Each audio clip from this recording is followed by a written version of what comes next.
My name is James White and I'm the founder of In Touch CRM, and welcome to another edition of the Seven Figure Club podcast. So I was really lucky to meet a guy called Marc Jantzen as a result of a connection with another lady who I know. And a couple of things that really struck me in terms of being able to have a conversation with Marc were two things really. Firstly, networking is really important. I got the chance to speak to Marc, who's done a couple of podcasts for a couple of very large organisations. So I'm absolutely thrilled that he was open to doing a podcast with us here at In Touch on the Seven Figure Club. But the key thing really is is the ability to network and engage and interact with people to find out suitable people for this. And I got to know Marc's sister, Elka, through an event and made the request and was lucky enough to get Marc to agree to doing the podcast. But also when you talk to someone such as Marc, who has literally, he sold his business back in 2013 to Capita, had a large-scale consultancy business, which was incredible in terms of what it offered, and was able to get a large multinational brand like Capita to say, yeah, I like that look at that company, I want to buy it. It just shows you that there are some incredibly talented and super successful business people out there that have achieved a lot, but are also willing to give back. And Marc hadn't met me, but I reached out to him through his sister and agreed to come on the podcast to share his stories, to share his thoughts on what it is that he felt he could offer. And there was some incredible wisdom and insights gained in the podcast. Had the chance to chat to Marc for around 40 minutes and talked around everything about how he built the business, how he focused in an area to be an excellence, to show excellence in a specific space. And you'll notice that I've talked about that in other podcasts in the past, where Mike Michalowicz and other people have mentioned this idea of niching and focusing on an area is uber important. And it's something Marc talks around. And it's also interesting to know how and to hear from Marc around his views, even though as a chartered accountant, how pivotal he sees sales and selling is in a business. And it's really key to listen to some of the thoughts that Marc's mentioned and raised on the podcast around how to sell effectively and how to build relationships for the long term. And he talks around something, it's a great story which I'll let you listen to. He talks around advocacy, and the story he gives there is quite incredible around how he built advocacy with his customers and not just necessarily a sale, which resulted in other long-term business. So I was really, as I say, blessed to have the chance to talk to Marc a couple of weeks ago around what he did to sell Blue Sky to Capita, how he built his business, what he's learned, things that are particularly important for him as an entrepreneur, and really how he achieved the success he did. And so I think the best thing I can do is say it's an incredibly great interview in terms of being able to listen to Marc. Not obviously, hopefully the questions I asked were relevant and interesting for you guys, but really, here's a guy that sold his business for a large sum of money, is certainly a very worthy member of the Seven Figure Club, and I'd encourage and urge you all to take note of some of the things that Marc had to say, and the wisdom he shares here is something we can all learn and pick up from. So without further ado, let's get into the next edition of the Seven Figure Club podcast, and where I had the chance to talk to Marc Jantzen from Jantzen Consulting. So thanks very much, Marc, for joining us on the podcast today. It's a pleasure, and nice to meet you. Yeah, great stuff. So tell me a little bit about, obviously, you for those viewers and listeners to the podcast, you sold a business called Blue Sky back in 2013. Yeah. Tell me a little bit about that business and actually sort of how you sort of got from where it was to the point where you were then in a position to sell it. So the business started in '97, and we were initially, it took a few years, I think it's fair to say, to work out exactly what we were and what we were doing and what we were going to specialize in. Initially, it was contact center training and consulting, helping organizations set up new contact centers. So it was a combination of consulting and training. And it's fair to say that we struggled with that actually for quite a long time, because as a result, clients couldn't put you in a box. They didn't have a budget for you necessarily to do the kind of work we were offering. And we ended up with quite an eclectic bunch of services, really. But essentially, our proposition has developed over the years, and I would sum it up to say we were about sales and service transformation and cultural transformation through leadership and management development. That's kind of what the business was about. The journey, from start to finish was a long and tough one. There's no doubt about it. Lots of lessons. And as you say, we managed to get to a point where we were running a profitable business, sort of 27% actually EBITDA, and we sold to Capita in 2013. So yeah, it was great. It's interesting you said about the fact that you started in 1997. A lot of businesses sort of nowadays also go into business actually thinking it's going to be an easy win, isn't it? Start up and in a few years' time it's all going to be sort of. So the fact that you started in 97 and got to 2013 shows that you've got to be businesses don't become successful overnight, do they? It takes time. Well, they do, unless you're lucky or you're incredibly bright or you just hit on an amazing idea. I think the majority of owners of consulting business, certainly that I talk to, it takes time. It takes time. And quite often they haven't necessarily started their business particularly strategically. They've either been made redundant or they've just had an idea, they've got a client, and as a result, it just evolves. And of course, by the nature of consulting work, is you are involved doing the doing and delivering to clients. And so the amount of time you get to build and work on the business is limited. And I think that's what holds us back, really, and that's why it takes longer. It is, and you mentioned, obviously, there's a number of questions we're going to talk through, but you mentioned around actually sort of you had an eclectic mix of services and things that you did. One of the things that when we talk to a lot of our customers around being sort of focused and it's an area we found a challenge with in touch is, there's always a bit of a worry for people because they worry that they're going to miss out on other opportunities. Have you found as you've sort of gone through your career with the businesses you have that being focused in one area is a big help, or is that something you think is important for businesses to succeed now in the current sort of climate? Absolutely, yeah, 100%. I think it's said often, and it's not a new insight, but you've got to be quite bold and brave to take that on and really do it. And I certainly was given that advice and didn't take it.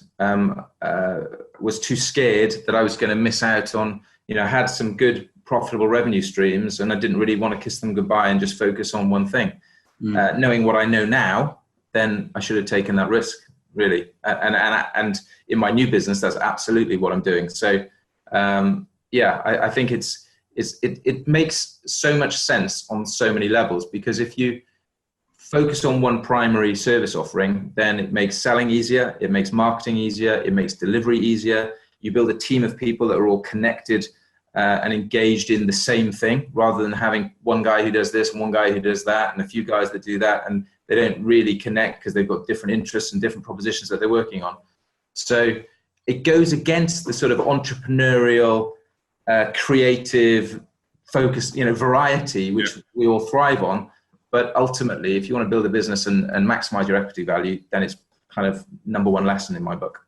Yeah, it's great advice. And ultimately, I guess a lot of business owners go into the, they don't just do it because obviously they change careers, but they do have the dreams of achieving the success. And we call it seven figure because everyone wants to achieve that success in the moment and feeling. How did it, when can you describe to me the moment when you actually sort of, it was all done and dusted? How did you feel? What was the feeling inside of you? That, was it elation? Was it disappointment? Was there any words you used to describe it?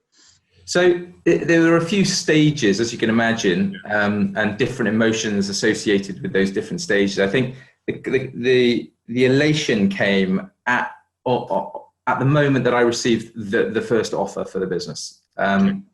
So I was in an airport. I was with a bunch of mates about to head off skiing, and I got it through on my phone, and I'm reading this offer letter on my phone, and literally jumping around in the airport, and told one of my close friends and I was just absolutely made up. But at that point, that was just an offer, that was subject to due diligence, that was subject to negotiation, that was subject to contract, et cetera, et cetera, et cetera. But that was probably the most elating time, because then from there on, once you've got that offer, my focus then switched to, okay, can I leverage it up? Which I was able to do. And then also it's about, how do we make sure this offer doesn't go away? And how do we make sure the business continues to grow through doing the transaction and going through the process of selling the business, but maintaining the performance. That's really tough. So yeah, lots of emotion.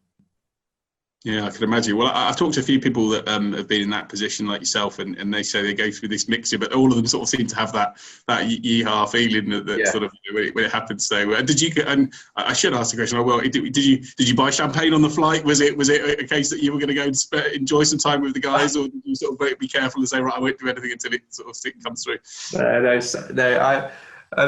I'm far too. I don't know what the right descriptive word is, but I spent the flight analysing the letter and writing a response to negotiate the deal up. Basically, that's how I spent the flight. So I had to get my initial responses down on writing. So yeah, I was on my laptop on the plane. Yeah. And all your friends are on the champagne thinking of you, basically. Yeah, exactly. Yeah. Well, on my account. Yeah, exactly. Great stuff. I mean, talk to obviously, you built up the business and to get it to a stage where, a company like Capita, who is, UK known and globally known in terms of what they do, in terms of, how did you sort of reach out to them, or did they reach out to you? Because that process of actually when someone wants to engage and buy what you offer must have been incredibly, not so much this proud moment, but it's quite it's that whole feeling of actually, especially a company like Capita, it's huge, isn't it? Yeah, I mean, so what happened was they approached us. In fact, when I say they approached us, a broker approached us on their behalf. He was clearly on commission to find businesses that Capita would find attractive to bring into their stable. And he sent me an email. And to be honest, I ignored it for probably about a week because I thought it was just spam, because you get quite a lot these days of people saying, they're going to find they've got someone who wants to buy a business, etc. So, but I was working with a mentor at the time who was involved in selling consulting businesses, and he was supporting me around growth strategy. And so I sent it on to him, and he knew the guy. So he picked up the phone, they had a conversation, turned out it was a genuine interest, set up a meeting, and, it went from there really. So we didn't go through an auction process, a marketing process. We were approached, so it was quite straightforward. Yeah, sure. And obviously, when you talk about Blue Sky, you built up a business to have, hundreds of, I think it's hundreds of employees already, or 30, 35 employees and a number of associates and people working with you. When you were sort of, running your business, what was the one, is there one good thing that you had about running the business, or one bad thing you had about running the business that, because it must be, it's quite stressful, isn't it, with those amount of staff and that sort of, sort of business. Was there anything that struck you around, as you were growing that you thought, this is something I don't enjoy, or actually that people listening can sort of empathise with? So. Yeah, absolutely. I mean, in terms of, it's funny, probably the people fit into the good and the bad box. So people make it all worthwhile. You've got someone to share the journey with, have fun with, learn with, but equally it can be incredibly stressful managing and leading people who, particularly in the consulting world, where they're generally bright people, so they're quite demanding, and that can be, and it's the clashes that can happen between different personalities that can be quite stressful to manage. But I would say probably the best thing for me was the autonomy. So having control over my own destiny is really important to me, and that absolutely, you get that completely. And then I guess the downside is simply the feeling of responsibility when things are not going well. And I have had situations where I did have a situation where we lost a major contract and had to make some tough decisions, and couldn't afford to keep the whole team on, and it's at times like that where, it's quite upsetting, because you've built a business, you've built a family almost, really, and a real culture. And it hurts to let people go in that situation. So I would say that was the toughest aspect. Yeah, and you're right. And obviously, I think, for any business owner, making those tough decisions is difficult, isn't it? But actually I guess it's that sort of fight or flight process, isn't it? You go through, if things are not, going, if something's happened, you've got to take those things on. Is there any advice you sort of give to people about making those tough decisions, things that you use that, you said, right, actually, this is how I'm going to do it? Or was it a case of just like, I've just got to go and do this and get on with it? Well, I think I am very much a case of, you weigh up the options, and, if the writing's on the wall, you make a decision and you just, it's JFDI, you just get on with it. Well, I think what I have noticed though, and so I have a kind of financial commercial background, which a lot of consultants don't have. And so I think sometimes things can run away from you and go on for too long because you know it's there in the background, but you haven't actually done the numbers and you haven't really analyzed your pipeline and really thought through your cash flow. And so it comes and bites you on the bum, when really, if you've got the right level of reporting and visibility available to you, then you should be getting, you should have a heads up on that a good few months ahead. So I think it's having visibility and awareness of where you are financially, and understanding what the milestones are, and if you cross over a certain milestone, then the decision has to be taken, and you get on with it. You mentioned about pipeline there, and obviously, I know you've obviously, to build a business and sell a business, you've got to have huge sort of sales experience and knowledge.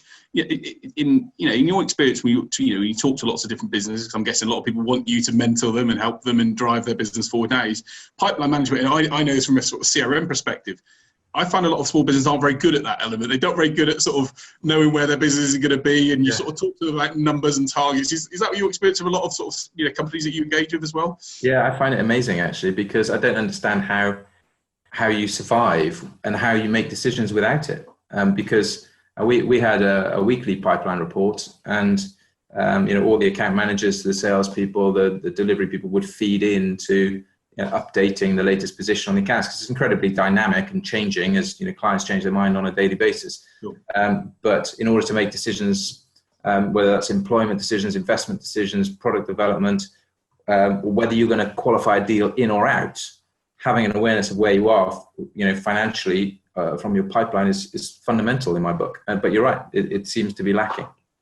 Yeah, I mean, we talk to a lot of people about it, and we sort of say to people, if you don't have targets, you don't have areas where you're going to focus on. But we've found some incredible things that people don't have, in place, and like you say, you can't identify where you're going to go as a result of it. But I think sales in general is an area that a lot of small businesses struggle with, and they sort of don't really, they're frightened of selling, or they're not sure what to sell or how to, or they sell in a way that isn't conducive to sort of what we would see as being the right way to sell. And is that something also you found as well, that the way in which organisations sort of sell now is it's areas they need a lot of help with? Yeah, I think it comes from, again, a symptom of the fact that certainly in the consulting world, we're typically expert at something. So we might be an IT consultant, an HR consultant, an engineering consultant. Doesn't make us a marketeer, doesn't make us a salesperson. And unfortunately, if you're going to build a business, you've got to be both of those things, or you need to be able to bring people in and direct them. But sales is the lifeblood of any organization, but particularly consulting organizations, because we're all, we don't tend to win long-term contracts that are repeatable and recurring. They tend to be project-based. So if you can't sell what you do, and you can't position what you do and articulate what you do in a compelling way, then the chances of building a scalable, growing business are pretty slim, I would say. Sure. And obviously you grew the business at Blue Sky to a stage where someone, a large company like Capita was going to buy. Do you have any particular, tips or hacks that they call it now, whereby you use to get that amazing results and growth? Because I'm guessing you did what you just said there, and you were able to articulate your vision to enough different companies and to get them to buy into what you did. And is there anything in particular that you think that, tips that you've learned that are actually to share in that respect? Lots and lots and lots. We've got time for them all. Yeah. How long you got? Because this is a particular area that I'm really passionate about, and I love the fact that sales is both art and science. It's about relationship, but it's also evidence-based, and there are systems and processes you can use to support you to sell effectively. But ultimately, you've got to be able to relate and connect with the human being on the other side of the table as well. So, a couple of things that I would say in terms of things that often work that maybe are a bit unusual. One would be to say no. People always say yes to the client, and say no. If you say no to a client and because they've asked you to do something that's slightly outside of your remit and it's just not your sweet spot, then you build an awful lot of credibility by saying, no, that's not what we do. I'm sure I can refer you to someone or help you with someone, but actually this is what we do. This is what we're expert at. And if you have anything in this area, then we absolutely blow your socks off. But unfortunately, we can't. That's not our thing. And then all of a sudden that builds a lot of trust and credibility. So that would be one thing. What else? I think the other thing is being mindful that a relationship is long term. It's not about, in the sales context, it's not about winning the deal. And people often will just focus on what do we need to do to win this deal, to get this over the line. Whereas I would kind of switch the mindset towards what do you need to do to build an advocate in this prospect? How do you build advocacy? And that is about giving them insight, giving them value, supporting them through the process they're going through. They may be not feeling particularly comfortable or competent in taking on a supplier to do whatever it is you're going to do. So help them through that process, create somebody who, whether you win the work or not, they're going to talk really positively about you and will potentially, I've had people refer me who I've never worked for, In fact, one time we got invited, my business partner and I got invited, and we had this big posh lunch on the top of the HSBC building in a 5-star Michelin restaurant. I mean, it was just ridiculous. I don't think it was I said, 3-star Michelin restaurant, so like 5-star experience, if you know what I mean. Yeah. And the COO of HSBC was recommending us to the incumbent COO of HSBC, 57,000 employees. I'd never done any work for the guy. And I didn't really understand what it was, but he'd been to one of our events. He'd had a great time. He'd heard about our proposition. He obviously liked us. And here he was, referring us and doing a really warm handover to the new COO, who unfortunately didn't really appreciate being told what supplier he should use.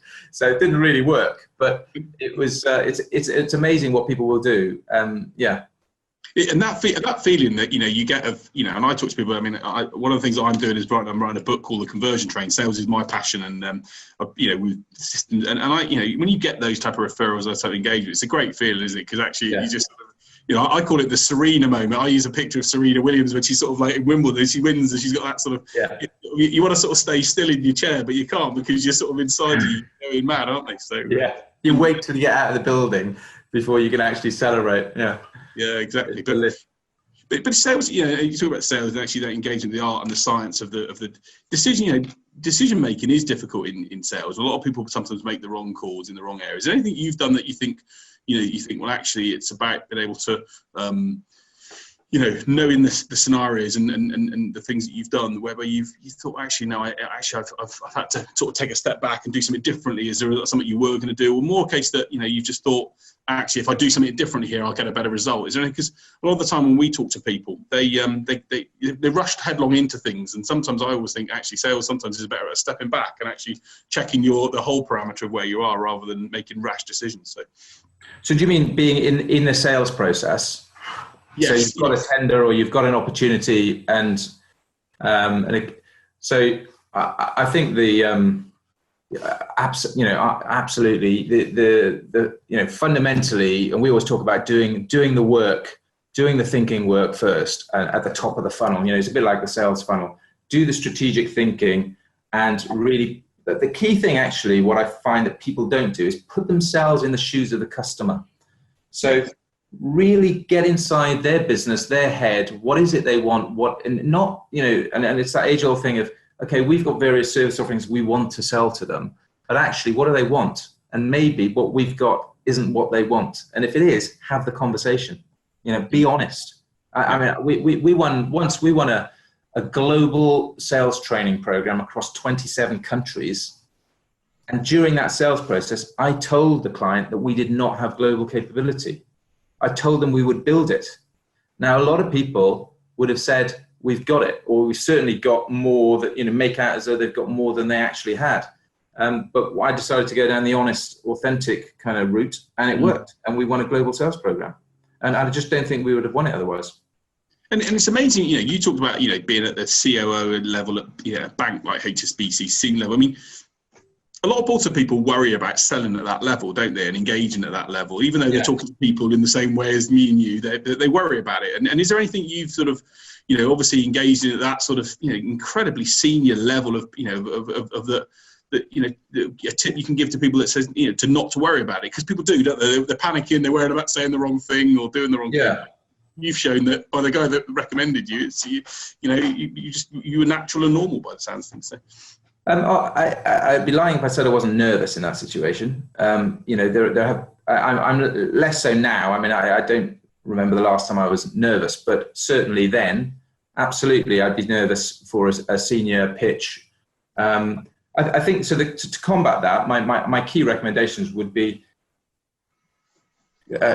prepare. It's prepare the arse off it. You know, that's really, excuse my French, but that would be the message. Because if I think about, I went for one pitch to a really senior guy in the construction industry. We'd never worked in the construction industry before, and so what did I do? Well, I sat down and I went online and I learned about the key trends in the construction industry, and I understood based on the brief. I brought that into the context based on the proposition we were putting together, and I wrapped it all together. And by the time I went in there, I was confident that I understood what was going on sufficiently to carry that meeting. And you know, we won it was a £1.6 million deal. So, you know, it can be done. So I would say preparation is the key, but also back to my earlier point is be authentic and be yourself, and don't try and be something you're not. And if you're, because the only time to be nervous is if you're trying to sell something that you're not really capable of doing. If you believe in what you're really good at, and you believe what you're selling is going to make a difference and is the right thing for the client, then what's the reason to be nervous? There isn't one. Totally right. No, I totally get it. In fact, you're doing them a favor. You know, aren't they lucky to be working with you? Well, it's a great, you say that, and it's exactly what you say. It's having that confidence in yourself. I have a model that I use called Track Fair, which is 9 things that I say to people you've got to have as a foundation. And one of them is confidence. And I always say to people, if you haven't got confidence in yourself, then you shouldn't expect anyone else to have it. But you're right, it's having that confidence in what you do. And that helps, I guess, going back to our earlier point of being focused on a specific space. Because if you're focused on a space and a market, then you know that you're confident about that space because you're the best at it. Exactly. Yeah.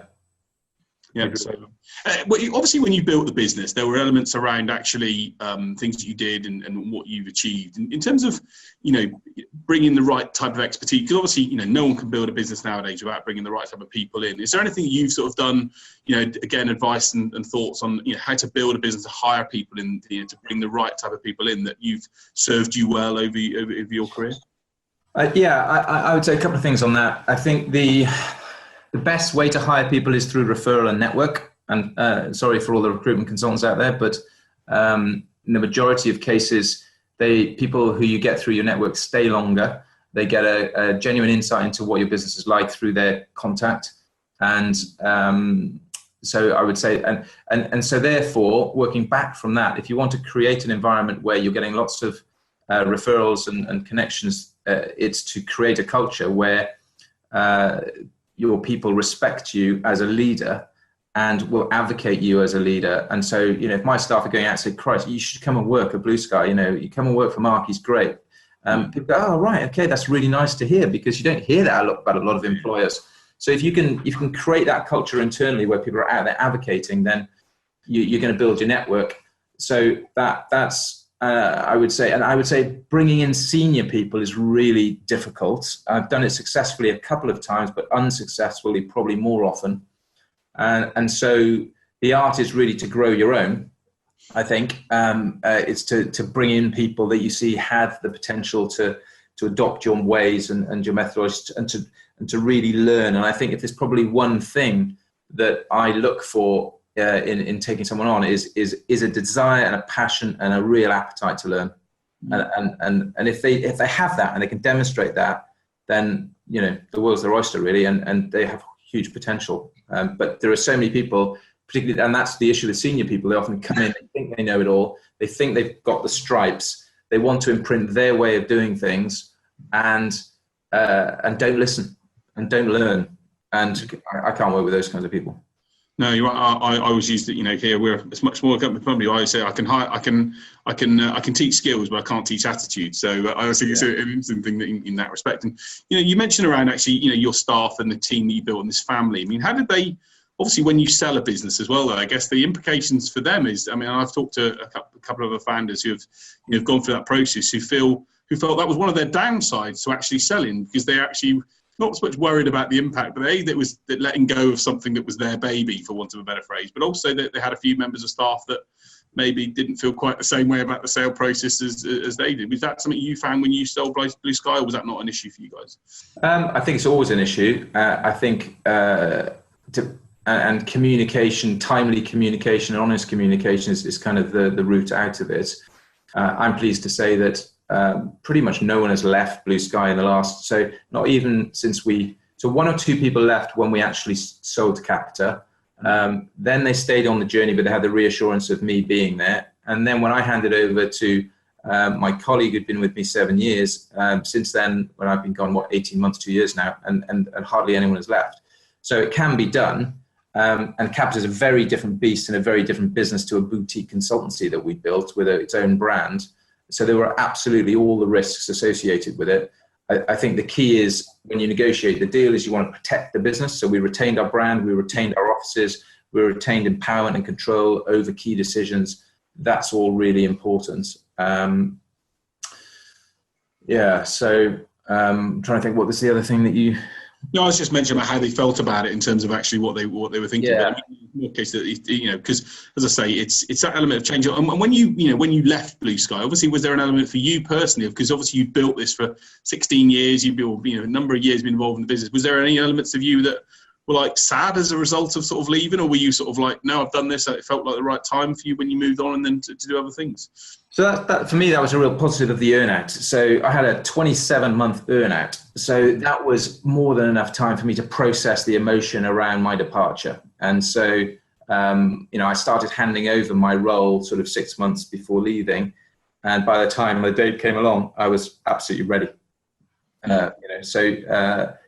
Been there, done that, bought the T-shirt, and ready for now someone else to come in and take it to the next level, and add her, slant to it, her fresh thinking. And I was by that time, I was tired of dealing with what was largely a recurring issues of, okay, how do we grow this business? More marketing, more sales, more, I was no longer getting the same buzz and the same excitement for winning a new client or coming up with a new methodology. That was no longer floating my boat. So it was time to move on. Sure. And so obviously you moved on, and I guess, but your hunger and desire as a business person doesn't change, I guess, because did you have that sort of feeling of like, well, I've done this once, I want to go and do it again? Was that something you felt sort of pretty much straight after? Or? No, definitely not. It was far too hard to try and do that all over again. I found it really, really quite tough. What I'm doing now is far more straightforward. So, as you know, I'm mentoring and training owners of consulting businesses on helping them accelerate the growth of their business. And it's not easy, but ultimately they're doing the work, and I'm advising them and supporting them and giving them tools and frameworks and methodologies to accelerate their business. So it's more straightforward, and I'm not planning to build another big business to sell. I just want to do great work with great clients and enjoy the journey. Yeah, and enjoy it. And you said, when we spoke earlier on, that sales and being able to help people in that process is still a passion of yours. Is that still something that you still, trying to help them get? And is that one of the areas where a lot of those sort of, like you said, consultancies sort of need that help and support and challenge? Because like you say, they're good at knowing certain things, but they're not good at knowing other things. And absolutely, yeah. In fact, I was doing some sales coaching this morning and doing some more tomorrow. So helping clients think through their approach to winning bigger deals. And so it's absolutely what I do, and I love it. I don't get bored of that, because you can't just follow a process. It's not black and white. There are always different ways. Yeah, there's never one deal the same, and every customer's different, what they say and what they're looking for, and you, as you said earlier on, putting yourself in the shoes of that customer or that prospect, I should say, is key. But no, it's great. I mean, obviously, look, it's been great. We had a great, appreciate your time today, and I know you're a busy man and family things to do.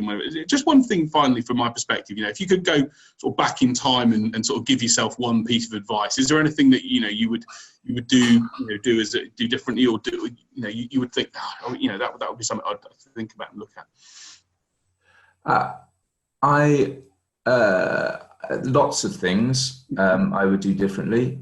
I think probably the biggest one would be to step back from the day-to-day sooner and invest more. Right. So I was guilty of, hey, we've had a good year, and we used to distribute all our profits like lots of consultants do. They basically make their money, take the money out. With hindsight, we should have left money in and been more strategic. I should have got a mentor sooner than I did, because it makes sense to just learn from other people's mistakes and successes. and to work with people who've been on that path before you. So I should have done that sooner. I should have invested more, and I should have probably defined our propositions more narrowly and our sectors more narrowly than I did. We did do a degree of that. We made some big changes, but we could have taken it to another level, I think. Yeah. Okay. Well, I mean, that's amazing advice for people that are listening to the podcast, and again, it's something we continue to say. It's something we continue to do ourselves to try and be focused on a specific niche and market, because it's what everyone know. Like you say, it's the route to that, getting that success. But look, it's fantastic to have a chance to talk to you, Marc, and so many ideas and thoughts. I'd love to if I could happy to buy you a drink in London or in Guildford the next time I'm in your neck of the woods and learn more, because especially the sales insights, that's an area that's a big passion for mine as well. So always happy to chat through with sales success elements with someone. But yeah, really appreciated your time today. And is there anything finally you wanted to mention in terms of what you're where you're, like say, you're mentoring now, you're helping other consultancies grow? So I guess if there's a plug we can put for you, is there anything we can do to plug your? But is there anyone that specifically that you think would you could benefit from working with obviously from a consultancy perspective? Well, I'm going to be running some breakfasts in London. I ran an event end of April, and everybody got loads of value out of that. So we're going to be running some more of those. So my website is www.thenub.com, and the information is all on there. And yeah, absolutely. If your listeners are keen to accelerate the growth of their business and would like to work with someone like myself, then I'd love to hear from them. So great. Just a very big thank you from me, Marc, for your time. It's a lovely sunny day out there, so it's a chance to get back out into to the garden maybe and catch the last few rays of summer of the evening. But look, big thank you from me for your time today. It really is appreciated. And I really enjoyed it. Really enjoyed it, James. So thank you very much. So there you have it. That was the latest edition of the Seven Figure Club podcast with Marc Jantzen from the Nub. So it's, when I look back at this podcast, what an amazing conversation it was to have with Marc, to understand and learn about him and how he achieved the success he did. And I know that a lot of the people that listen to the podcast are consultants and business entrepreneurs who want to grow a business in the same way as Marc has done. And so I think it's a really great chance to listen to his wisdom and knowledge on what you need to do to actually get that success. I also think it's key that Marc is now providing services through the Nub, and will provide a link through the website as to how you as a business consultant can grow your business to be in a position like you were with Marc, and like Marc was, and be in a position where you can take a business from zero to a £10 million sale with Capita is, I'm sure, what most business consultants would love to do. So we'll provide the link to the Nub so that you can make contact with Marc and reach out to him. I know he's doing a mentoring program now, and I'm sure if he'd be really interested in helping you grow your business to where you want it to be. So that was the latest edition of the Seven Figure Club podcast. Once again, I'd like to thank you for listening. I hope you've enjoyed the stories that we share with people like Marc and others that we've done in the past. We've got a great podcast coming up in a couple of weeks' time with a guy who sold a business for over £200 million. So I can't wait to share that with you. But obviously, if you've got other people that you think could be interesting for us to talk to, people such as Marc who have had great success that would be great to listen to and learn from, please do come back to us, share it with us. The details are included at the bottom of the podcast itself. You can always send me an email at j.white@intouchcrm.com or reach out to me on LinkedIn. If you search for James White in Touch, you'll find me on LinkedIn, and I'd welcome the chance to talk to your colleagues and friends that have been successful in that way, so we can share their stories as well. So thanks once again for listening to this edition for the Seven Figure Club podcast. My name's James White. I'm the founder of In Touch, and In Touch we help people convert prospects into customers. So if this is something that you feel you need some help with as well, then also reach out to us and we'll be happy to show you how we can help you drive your business forward. Until the next time, we'll speak soon.